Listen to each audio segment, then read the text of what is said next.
আসসালামু আলাইকুম। নতুন আরেকটি ক্লাসে সকলকে স্বাগতম। আজকে হচ্ছে আমরা আমাদের উচ্চতর গণিত বইয়ের অসীম ধারা অর্থাৎ সপ্তম অধ্যায়ের 13 নম্বর অঙ্কের সমাধান করব। তোমরা জানো 13 নম্বর কোশ্চেনটা কিন্তু খুবই ইম্পর্টেন্ট, তাই না? তো গত ক্লাসে কিন্তু আমি 12 নম্বর প্রবলেম সমাধান করে দেখাইছি। তো তোমরা জানো আমাদের এই যে ধারা, এই ধারা থেকে যে কোশ্চেন আসে তুমি ম্যাক্সিমাম কোশ্চেনে দেখবা এই কোশ্চেনটা 13 নম্বরটা অথবা 12 নম্বর যে কোশ্চেন আছে এই কোশ্চেনটা, এই দুইটা কোশ্চেনই তোমার 90%-এর উপরে আসে, তাই না? দেখো আজকের এই ক্লাসের মাধ্যমে কিন্তু আমরা 13 নম্বর প্রবলেমটা কিন্তু সমাধান করে ফেলতে পারবো, তাই না?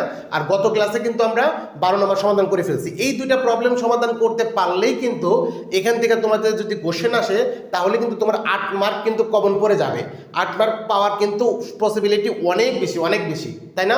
তো আজকের ক্লাসটা একটু ভালো করে মনোযোগ দাও। দেখো আমরা এটা কত সহজে সমাধান করতে পারি। তাহলে দেখো আমাদের বলছে কি এক্স এর উপর কি শর্ত আরোপ করলে তোমার হচ্ছে 1/x + 1 + 1/x + 1 whole square plus 1/x + 1 whole cube plus ... অসীম ধারাটির অসমিতিক সমষ্টি থাকবে, আর সেই সমষ্টিটা কত সেটা নির্ণয় করো। তাহলে মানে বলছে যে এই যে একটা অসীম ধারা আছে সেই ধারার উপর তুমি কি শর্ত আরোপ করলে তোমার এটার অসমিতিক সমষ্টি পাওয়া যাবে, আর অসমিতিক সমষ্টিটা তুমি বের করো। বুঝতে পারছো? তাহলে এই প্রবলেমটা কিন্তু মোটামুটি জাস্ট এরকমই থাকে, হালকা পাতলা সেন্স থাকে। প্রত্যেকটা কোশ্চেনের সমাধান কিন্তু একইভাবে সমাধান করতে হয়। তাহলে আমরা যদি এটা ভালো করে বুঝি, যে কোনো কোশ্চেন এটা বানিয়ে দিক তাহলে মডিফাই করে দিক, আমরা পারবো, 100% পারবো। তাহলে দেখো আমরা শুরু করে ফেলি। তাহলে আমরা তোমার হচ্ছে আমরা জানি অসমিতিক সমষ্টি থাকবে কি থাকবে না সেটা ডিপেন্ড করে কিসের উপরে বলো তো? আর এর উপরে। এই আর এর মানের উপরে ভিত্তি করে আমরা বলতে পারি যে অসমিতিক সমষ্টি থাকবে কি থাকবে না, তাই না? আর কি বলতো? একটা ধারার সাধারণ অনুপাত, আর হচ্ছে কি একটা ধারার মানে আমাদের গুণন্তর ধারার সাধারণ অনুপাত হচ্ছে আর। সেই আর এর মান মানে মডুলাস অফ আর যদি এটা আমাদের 1 এর চেয়ে ছোট হয়, 1 এর চেয়ে ছোট হলে তাহলে সেটার অসমিতিক সমষ্টি থাকবে। আর যদি তোমার হচ্ছে এই মডুলাস অফ আর এর মান যদি 1 এর চেয়ে বড় হয় তাহলে অসমিতিক সমষ্টি থাকবে না। তাহলে দেখো আমরা কিভাবে এটা সমাধান করি। তাহলে সর্বপ্রথম আমাদের কি দরকার? এই আর এর মানটার দরকার। তাহলে আর এর মানটা সর্বপ্রথম আমরা বের করবো। তাহলে লিখবো যে ধরি তোমার হচ্ছে ধারাটির তোমার হচ্ছে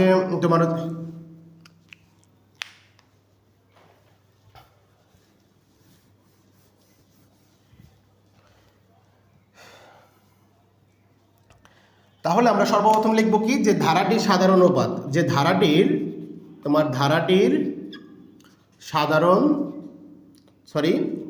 হচ্ছে সাধারণ অনুপাত। আমরা এটা বের করি আগে, সাধারণ অনুপাত।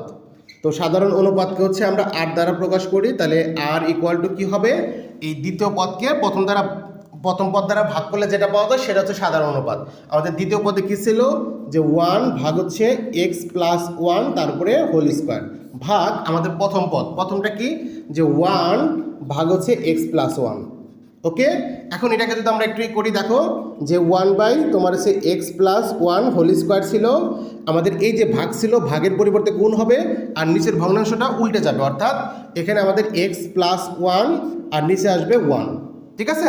তাহলে দেখো এখন আমরা যদি করি, দেখো এই 1 1 এর সাথে তো কাটা চলে যাবে, আর এটা দ্বারা যখন তুমি এটাকে ভাগ করবা দেখো এটারই এখানে স্কয়ার আছে, তাই না? তার মানে নিচে আমাদের কি থাকবে? জাস্ট 1 বাই হচ্ছে x + 1 থাকবে, ঠিক না? এখান থেকে একটা কাটা চলে যাবে, তাহলে ফাইনালি একটা থাকবে যে x + 1 থাকবে, ঠিক না? তো এটা হচ্ছে আমাদের আর এর মান। তাহলে আমরা আর এর মান পাইলাম হচ্ছে কত? যে আর ইকুয়াল টু পাইলাম হচ্ছে 1 বাই তোমার হচ্ছে x + 1, এটা পাইলাম, তাই না? x + 1 পাইছি। তাহলে আমরা শর্ত জানি কি?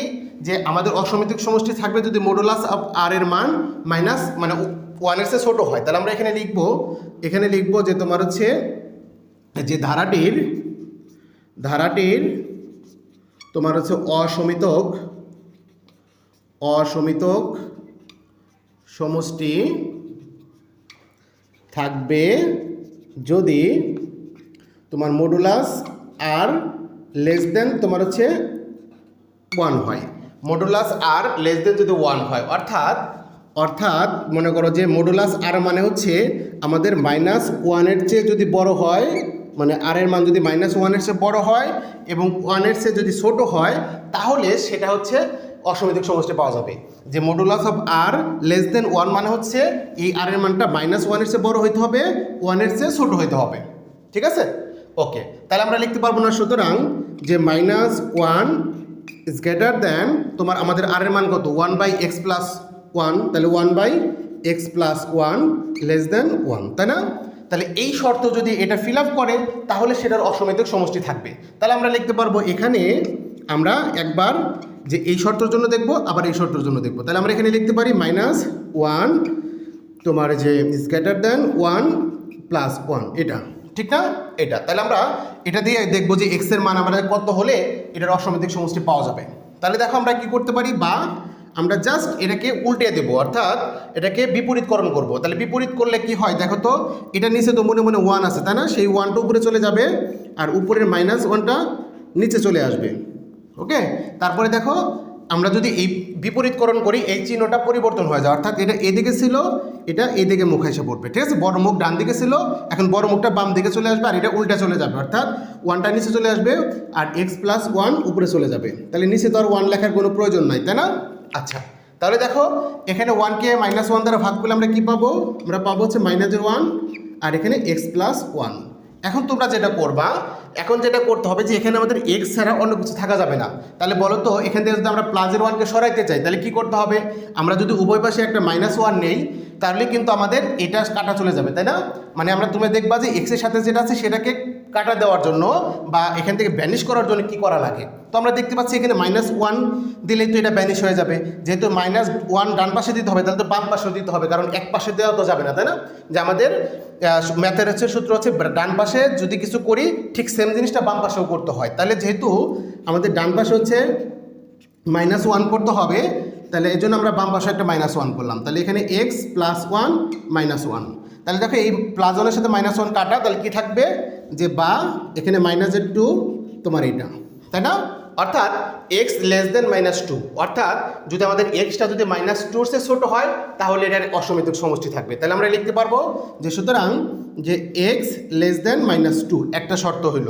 আমরা আবার লিখবো যে এবং আমরা এখন এই শর্তটা দেখব। দেখো এই শর্ত, তাহলে আমাদের এখানে কি ছিল 1/x + 1 লেস দেন 1 ছিল, তাই না? আমরা প্রথমে এই শর্ততে দেখলাম আমাদের x এর মান যদি -1 এর চেয়ে ছোট হয় তাহলে এটার অসমিতিক সমষ্টি পাওয়া যাবে।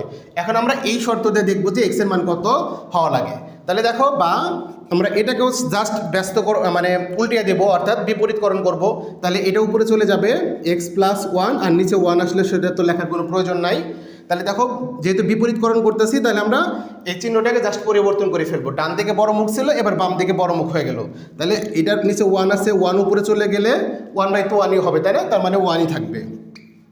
ওকে, তাহলে দেখো এখন আমাদের এখানে x + 1 আছে, আমরা এই 1টাকে যদি সরাইতে চাই তাহলে কি করতে হবে? বাম পাশে একটা -1 দিতে হবে। যেহেতু বাম পাশে একটা -1 দেবো তাহলে ঠিক ডান পাশেও একটা -1 দিতে হবে।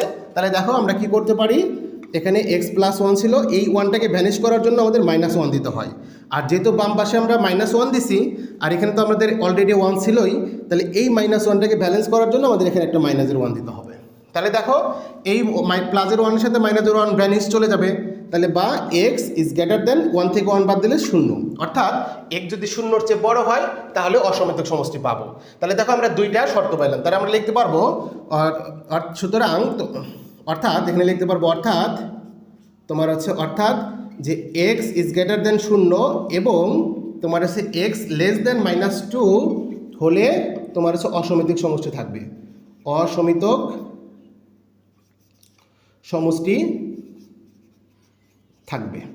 ওকে, তাহলে এটা আমাদের অ্যান্সার। দেখো আমরা কিন্তু খুব সহজে করে ফেললাম। তার মানে আমরা এই শর্তটাকে যদি ফিল আপ করে তাহলে সেটার অসমিতিক সমষ্টি থাকবে। আর আমরা আর এর মান এখানে পাইলাম হচ্ছে 1/x + 1, তাহলে 1/x + 1 এর মান আমরা এখানে বসাইলাম। পরে এই শর্ত দিয়ে আমরা একটা x এর মান বের করলাম, সেটা হচ্ছে -2 চেয়ে ছোট হইতে হবে।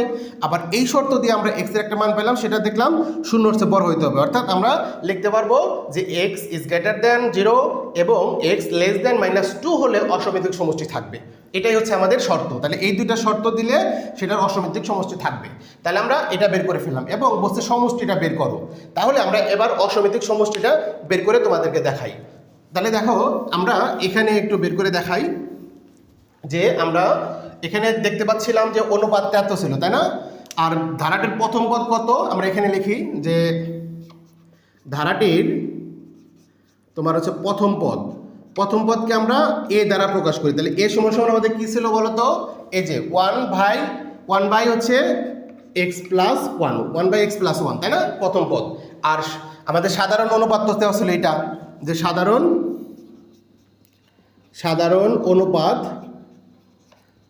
অনুপাত হচ্ছে আর সমান সমান আমরা পাইছিলাম, এখানেও পাইছিলাম ওয়ান বাই তোমার হচ্ছে এক্স প্লাস ওয়ান, এটা। তো এখন আমরা বের করব অসমিতিক সমষ্টি। তাহলে এখানে আমরা লিখব সুতরাং অসমিতিক সমষ্টি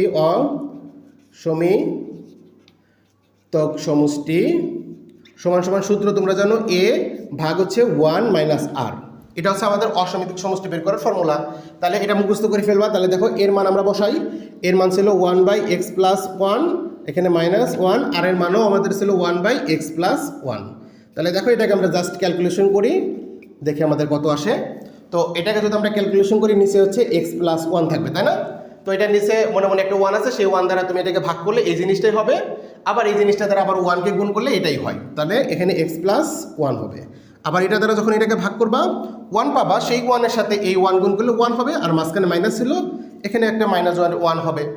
আচ্ছা, এখন দেখো উপরে যেটা ছিল 1 বাই হচ্ছে এক্স প্লাস ওয়ান, এখন আমরা এই যে ভাগ চিহ্নটা আছে না, ভাগটাকে গুণ করে ফেলি, গুণ করে আমরা জাস্ট এটাকে উল্টিয়ে দেবো। তাহলে এখানে নিচে কি ছিল এক্স প্লাস ওয়ান, আমরা এখানে এক্স প্লাস ওয়ান দিব।